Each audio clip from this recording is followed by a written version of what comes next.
Assalamualaikum warahmatullahi wabarakatuh. Perkenalkan, nama saya Siti Alia Zahra.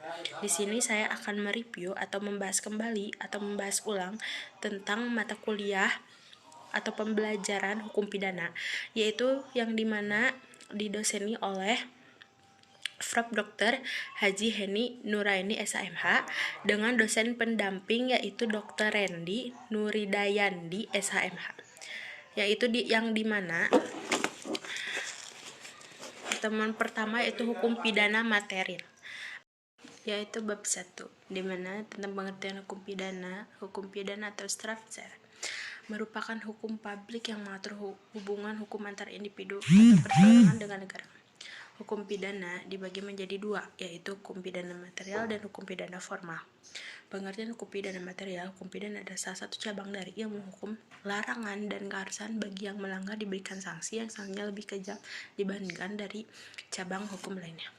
Pengertian hukum pidana formal, yaitu cabang dari hukum pidana yang merupakan hak hukum negara untuk menerapkan sanksi bagi pelanggar hukum negara untuk menerapkan sanksi bagi pelanggar hukum, yaitu contohnya KUHP, Kitab Undang-Undang Hukum Pidana Material. Menurut Prof. Moljatyo, hukum pidana material terdiri dari 1. Perbuatan pidana atau criminal acts. 2. Pengertian hukum pidana formal, cabang dari hukum pidana formal yang merupakan hak hukum negara untuk menerapkan sanksi bagi pelanggar hukum, yaitu contoh dari KUHP, Kitab Undang-Undang Hukum Pidana Material. Menurut Prof. Moljatyo, hukum pidana material terdiri dari 1. Perbuatan pidana atau criminal acts. 2. Pertanggungjawaban pidana atau criminal responsibility, criminal liability. 3. Sanksi pidana atau criminal procedure. Perbuatan menyangkut asas legalitas, sedangkan pertanggungjawaban yang berhubungan dengan orang berhubungan dengan asas kesalahan. Yaitu fungsi hukum pidana terdiri dari 2. Fungsi umum dan fungsi khusus. Fungsi umum mengatur masyarakat atau menyelenggarakan tata dalam masyarakat.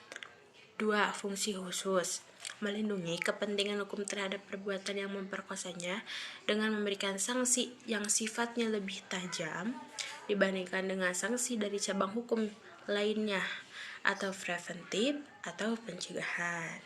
Sanksi merupakan ultimum remedium, sanksi terakhir atau obat terakhir, sebagai pedang bermata dua, bagai mengiris daging sendiri. Terima kasih. Wassalamualaikum warahmatullahi wabarakatuh.